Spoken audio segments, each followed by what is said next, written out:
immense amount of shoes. You're like the Imelda Marcos of the comedy world? I certainly am. Nice. Things are going well for you, aren't they? Things aren't too shabby. You've been a house guest. I've been, that's right, actually, it's a funny part what you just said. Russell has a house that you own, it's a nice house, but you let everybody stay there. I do. I have an open door policy. Like anybody you want to go down and stay at Russell's house, just show up, right? Just, show up. If you know the code to get in, ta-da, you're in. Well, how much of that is the fact that, as you become bigger and bigger around the world, the one thing that you're always going to be is that guy from Canada, that guy from Brampton. Brampton. You got to hold it up for B-Town, represent. I'll be from Malton. He's from Malton. The neighborhood right next door. We're still 905ers. That's right. It was 416 when we were kids. We were 416ers. That's right. But the idea that this has kind of gone to where it's gone has been amazing. Is it the kind of thing that you saw coming? Were you one of the kids? No, you can't see this kind of thing coming. You can hope that it comes. And even then, when I was hoping for it to come, it was never going to be as big as it is. I was hoping to make maybe, 70 grand a year, and I've been quite happy, you know what I mean? But instead, it turns into this much bigger thing. The idea that you're, when was the moment, and what happened when you got the sense that, holy cow, I can play arenas now? I think I first felt it when I did the Apollo in Harlem in 2005. And then I was like, this is New York City, this is in my hometown. And there was a lineup outside going right down whatever that is, 125th or Lexington or whatever that street is. And it was just a sea of people lining up to get into my show. And I was like, and even the people at the Apollo were like, I have never seen these people before. Because it was like a sea of brown and Asian, and it looked like dirty underwear is what it looked like. It was brown and yellow everywhere. Oh, hey now. Hey. Welcome to the hour. I'm your host. Gian Gomeshi. That's a big that's a big part of it, though. It's bringing a completely new audience to comedy clubs that would never normally go see people. Well, that's it, There's people out there that feel like they're not being spoken to, and that's basically what I'm talking to. It's much like any new musical movement, where when I was growing up, it was hip-hop for me, and hip-hop was speaking to me, and it was not being played on the radio, and it was so much more fun because I had to dig to find it, and I'd have to listen to CKLN on Saturday afternoons from 1 to 4. And because I lived in Brampton, I wouldn't get the signal, so I would steal the cable off my parents' TV and hook it up to the antenna on the ghetto blaster and press record. And it was that whole discovery phase. And I feel like I'm at the forefront of a different type of comedy discovery for a whole bunch of people. Maybe the next generation, they'll be jaded or used to it or whatever, but for the people that are with me on it now on this little journey, it's kind of fun for everybody. Does it surprise you? What's happening? Like the idea that you walk into a club and there are parents and grandparents and young kids, and it's a very different experience. It's pretty trippy. I never know what my demographic is now. I used to be able to say, well, I know that these people will be there. Now I know certain people will be there, but then it always blows my mind to see how much it's expanded and how much it's grown from age to color to shape to size to whatever. Red, White, and Brown would be the new DVD. That would be correct, that you have out there.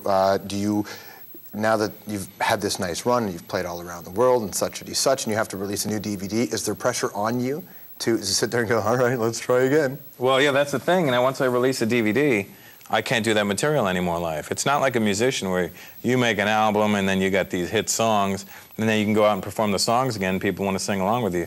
With comedy, it's like, oh, we heard that. What else you got? And you're like, I just got some random thoughts. I'll be back in a couple of years, Do you ever get nervous before you go on? Like, do you have those pains of anxiety before you go on stage? No, I get a little antsy sometimes, but it's more of an excitement rather than wanting to get on stage.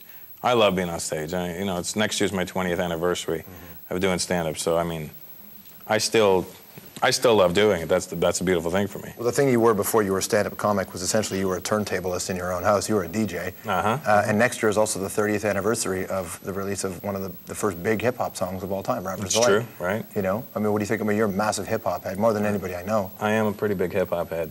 I know I don't look the part anymore, but you can only look like that to a certain age, and then after that you look like an idiot. It's exciting that hip-hop is... it seems to have grown into its own thing, and then somewhere about 10 or 11 years ago, it seems to have lost its way. And, it's a matter of time before it comes back. It kind of reminds me of hip-hop around 1990 to there was like a 1.5 year period where hip-hop kind of lost its way again. And then it came back full force with a vengeance. Has comedy gone through that? Does comedy ever lose its way? Oh, absolutely. I mean, when I started in '89, all I heard from the other comics was how great the '80s were. And, oh man, kid, you missed it. You know, we had private jets and cocaine everywhere and hookers. And I was like, well, I'd be happy with a hooker. You know, I could sit and coach, and I don't need cocaine. You know. But, you know, there was the boom in the 80s, and then in the 90s it went through this, because I believe that comedy got saturated with, you know, Evening at the Improv and Comedy on the Road and all those kinds of shows. And then in the 90s it was like a rebuilding process, and I didn't know I was part of the rebuilding process, but I was. And then I got to come out on the other side of it unjaded. Do you ever get to meet, I mean, I know it's one of the great things about comedy is there are so many great ones who've come before you. Have you ever got to meet or work with any of your heroes? George Carlin last year. Come on, that's amazing. In July of '07, he just had like a triple bypass surgery, and it was his first show back, so he was getting ready at the Hermosa Beach Comedy Magic Club. And I had played there a couple of times, and they knew that I was a big fan, so they called me and said, hey, George is doing some warm-up sets. Do you want to come on the show? And I said, can I host the show? And they said, yeah. So I got to host the shows with George, and he was all, like, I met him in '92. You want to get that looked after? We got free health care, and you're not using it.